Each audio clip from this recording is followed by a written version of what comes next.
Padahal ibu-ibu dan pemirsa ini berharap masih 2 jam lagi ya Bu. Mohon izin, Nyun Sewu Gus Baha. Ini kita akan memberikan kesempatan kepada ibu-ibu nyai yang akan bertanya. Dan ini pertanyaannya memang harus ditanyakan pagi hari ini karena kehadiran Gus Baha benar-benar sudah ditunggu-tunggu. Sepertinya bisa dimulai dengan pertanyaan yang pertama. Sinten monggo.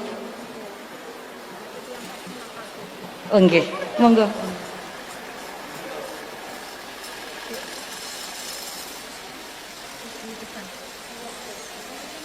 Assalamualaikum warahmatullahi wabarakatuh. Gus, badhe nyuwun pirsa, di era milenial ke para ibu-ibu, para emak-emak yang biasanya kan ibu-ibu sak menika arane emak-emak, yang pada waktu masa lalu dereng mengenal dereng mengenal dan memahami perkembangan ilmu pengetahuan dan teknologi seperti saat sekarang, kadang-kadang merasa bingung. Ibu-ibu merasa bingung menghadapi tantangan pendidikan di masa sekarang ini. Peserta didik sekarang dituntut paham dan bisa mengoperasikan perangkat multimedia sosial supaya tidak tertinggal oleh perkembangan pendidikan yang sekarang ini perkembangannya sangat pesat. Sementara di sisi lain banyak informasi kurang mendidik yang bersumber dari perangkat multimedia tersebut. Ngeten Gus, ibu-ibu menika kadang-kadang bingung. Santri menika kan boten pareng beto HP. Tapi sekarang niku pendidikan memerlukan kita harus pakai HP. Nah, yang ibu-ibu itu mau mengikuti itu sudah kadang-kadang sininya sudah tidak nyambung.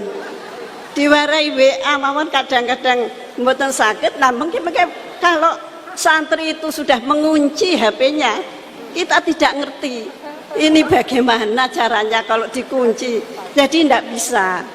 Terus bagaimana Gus caranya kita itu bisa mengarahkan anak-anak sehingga anak-anak itu walaupun pakai HP bisa bisa mempergunakan dengan sebaik-baiknya. Kadang-kadang di pondok itu sudah diberi jam, nanti jam segini ditumpuk, tapi wong ya anak ya tetap anak, kadang-kadang ya diselipkan. Kemudian pertanyaan kita sebagai orang tua dari anak-anak kami, baik para santri atau anak kami sendiri, apa yang harus kita lakukan? Repot, HP saja tidak bisa, apalagi laptop. Padahal anak-anak itu kalau mencet itu sudah tahu apa-apa. Sedangkan kita yang tua tidak ngerti caranya mencet kadang-kadang. Kemudian bagaimana gini Gus, supaya anak-anak itu juga bisa mengikuti zaman tapi selamat sehingga mereka bisa pinter dalam ilmu pengetahuan tapi juga hatinya selamat, bisa selamat di dunia dan selamat di akhirat. Matur suwun.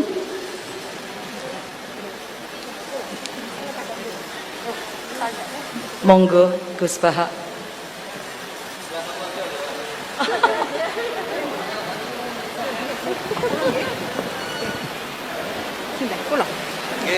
Nggih. Ingkang utus Gus Baha kula boten wantun nolak nggih. Assalamualaikum warahmatullahi wabarakatuh. Gus, sekarang di pesantren-pesantren itu banyak para ibu nyai yang memiliki peran lebih besar dalam mengasuh para santrinya dibandingkan peran Pak Yai.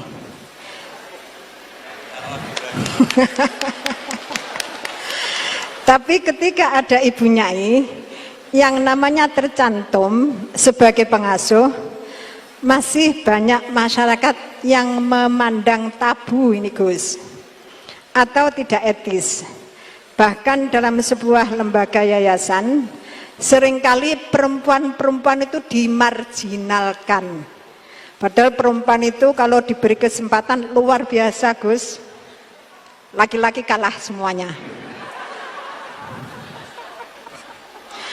Kadang pendapatnya itu tidak dihiraukan, meskipun sebenarnya bagus. Dan ini loh Gus, saya minta keadilannya Gus. Dalam menyikapi kenyataan seperti ini, kita sebagai kaum emak-emak itu harus bagaimana? Saya menuntut keadilan Gus, dari Pak Yai, dari panjenengan-panjenengan. Terima kasih. Assalamualaikum warahmatullahi wabarakatuh.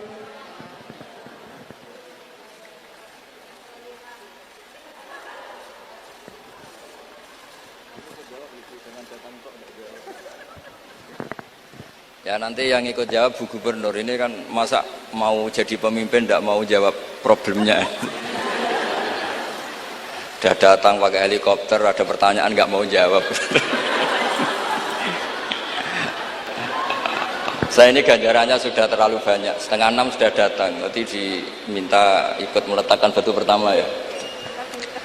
Oke. Terus begini Bu Nyai Nur Iskandar ya. Jadi saya punya cerita dari Bapak, juga cerita ini pernah ngendikakno Mbah Mun.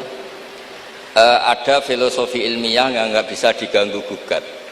Ini harus kita camkan. Misalnya begini, al-insan abdul ihsan. Manusia itu pasti mudah diperbudak atau dikalahkan oleh kebaikan. Singkat cerita, ada seorang kiai waroi zuhud, di rumah nggak ada TV, nggak ada HP, nggak ada motor. Saking inginnya anak itu nggak terkontaminasi TV, nggak terkontaminasi HP, juga nggak sering keluyuran ada motor.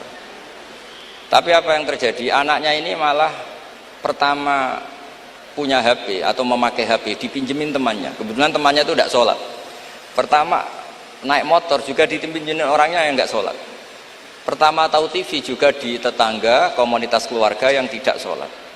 Sehingga perasaan anak ini hanya punya utang jasa sama orang yang tidak sholat. Lama-lama kenangannya apa? Ternyata orang yang tidak sholat itu lebih manusiawi ketimbang yang sholat. Singkat cerita anak ini akhirnya nggak sholat. Ketika anaknya itu gak sholat, orang tuanya itu coro jawan itu tobat, minta maaf sama bapak, sama saya. Era kiai saya minta, karena melihat Mbah Maimun itu di rumahnya ya ada TV, bapak saya di rumah ada TV, juga ada motor. Ketika sowan, walhasil intinya diceritain kenapa banyak kiai alim yang longgar, di rumah ada TV, ada HP, ada motor. Ternyata karena jangan sampai anak kita pertama merasa utang jasa itu sama orang lain. Kalau orang lain ini yang orang nggak bener bisa berabe kan.